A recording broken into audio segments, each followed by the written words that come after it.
மலேசியான்னு சொன்னாலே சில ஐகானிக் ஃபுட்டுலாம் இருக்குது. அதில் நாசிலமா கண்டிப்பாக டாப் லிஸ்ட்டில் இருக்கும்.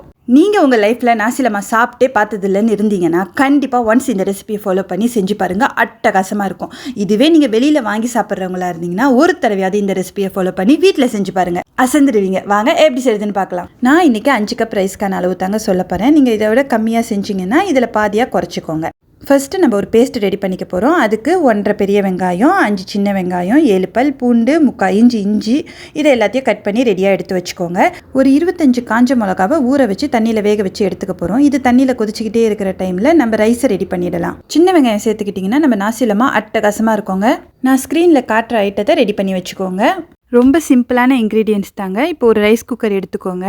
1 கப் ரைஸுக்கு 1 டேபிள் ஸ்பூன் ஆயில், அதான் மெஷர்மெண்ட்டு. நான் 5 டேபிள் ஸ்பூன் ஆயில் சேர்த்துக்கிறேன். அப்புறம் நம்ம ரெடி பண்ணி வச்சுருக்கிற ஐட்டம் எல்லாத்தையும் சேர்த்து லைட்டாக வதக்கிக்கோங்க. சின்ன வெங்காயம், இஞ்சி, லெமன் கிராஸ் 2 துண்டு, பாண்டான் லீஃப் எல்லாத்தையும் சேர்த்து ஒரு மிக்சிங்கை கொடுங்க. வெங்காயம் ரொம்ப கோல்டன் ப்ரௌனிஷாக போயிடக்கூடாதுங்க, லைட்டாக வதங்கினா போதும். இப்போ நம்ம ரைஸை சேர்த்துற வேண்டியது தான். நான் 5 கப் பச்சரிசி ஊற வச்சு வச்சுருக்கிறேன். அதையும் இதோட சேர்த்துக்கோங்க. 1 கப் ரைஸுக்கு 1.5 கப் தண்ணிங்க. நான் தேங்காய் பாலும் தண்ணியும் சேர்ந்த மாதிரி 7 கப் ரெடி பண்ணி வச்சிருக்கிறேன். அதையும் இதோட சேர்த்து 1 டீஸ்பூன் வெந்தயம் சேர்த்து உப்பையும் சேர்த்து மூடி வச்சிருங்க. ரைஸ் குக் ஆகிடும். இப்போ ஒரு மிக்ஸி ஜார் எடுத்துக்கோங்க. நம்ம ஸ்டார்டிங்கில் வெட்டி வச்ச ஐட்டம்ஸ், அதுக்கப்புறமா காஞ்ச மிளகா வேக வச்சது, பிளாச்சான் 1/2 இன்ச்சு, பிளாச்சான் இல்லைன்னா சிக்கன் ஸ்டாக் மாதிரி அந்த கியூபில் நெத்திலி கருவாடோட இருக்கும், அதை சேர்த்துக்கோங்க. தண்ணியும் எண்ணெயும் சேர்த்து ஃபைன் பேஸ்ட்டாக அரைச்சிக்கோங்க. இப்போ எண்ணெயை சூடு பண்ணி 1 கப் வேர்க்கடலை வறுத்துக்கிறேன். உங்கள் தேவைக்கு ஏற்ற மாதிரி அட்ஜஸ்ட் பண்ணிக்கலாம் அளவை. 1 கப் நெத்திலி கருவாடையும் வறுத்து எடுத்துக்கிறேங்க. கவனமாக இருங்க, ரெண்டுமே கருகிடக்கூடாது.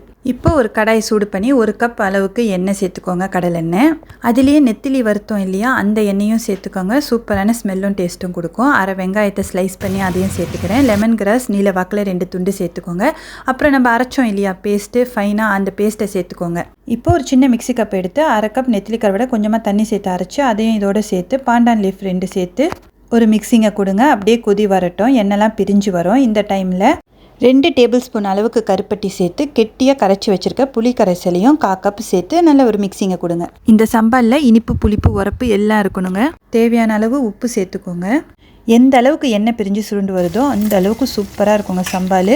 கலர் சேஞ்ச் ஆனோன்னா ஓப்பன் பண்ணி ஹாலண்ட் வெங்காயம் இருந்தால் சேர்த்துக்கோங்க. சூப்பராக இருக்கும் டேஸ்ட்டு. அப்படி இல்லைன்னா பெரிய வெங்காயமே பாதி சேர்த்துக்கோங்க. க்ரன்ச்சியாக இருக்கும். 15 நிமிஷம் வேக விட்டு எடுத்திங்கன்னா சூப்பரான ஒரு நாசிலமா ரெடி ஆயிடுச்சு. டேஸ்ட் அல்டிமேட்டாக இருக்குங்க, அதுக்கு நான் கேரண்டி. இந்த மாதிரி அரேஞ்ச் பண்ணி ஸ்டைலோட சமைச்சு ஸ்மைலோட சர்வ் பண்ணி பாருங்கள், அசந்துடுவாங்க. இந்த மாதிரி சூப்பரான ரெசிபிக்கு சப்ஸ்கிரைப் பண்ணி சப்போர்ட் பண்ணுங்கள். தேங்க்ஸ் ஃபார் வாட்சிங்.